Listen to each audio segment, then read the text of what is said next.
wooden ships were becoming obsolete by 1850. They were building the larger metal, steel steamships. And that operation moved across the river. Ships were being built a lot larger. They were a lot more technically complex. They were building ships now in iron with big steam plants in them. And Fells Point was largely bypassed. But it's interesting to note that the shipbuilding area, when that stopped, what picked up was canneries.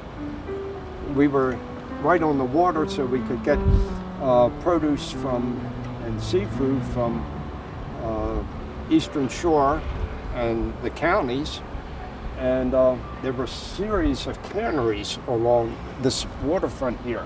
And the boats would come up from the Eastern Shore and bring all the produce up, and they'd ring a bell over there, and the ladies would get their aprons and their knives together, and they'd go down to the cannery. And if they had a couple of little kids, they couldn't leave them. They'd take them and they'd have knives for the kids, because the kids could sit there and peel the stuff too.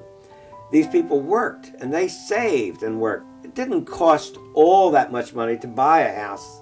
You could buy houses in Fells Point for several $100s. It wasn't like it was uptown or someplace where houses were a grand price. And the instance of the Polish people, when they came into the neighborhood to get rooms to live in. And first, people would, if they had an extra room, they'd rent it. But if they didn't, they'd rent them the attic. They lived in the attic. And then the next thing you know, they tore the attic off and they built another floor up there. And because when they built it on up, they didn't match, the brick bond didn't match, they put running bond brick up there, and then they put Victorian cornices on it, because this was Victorian times.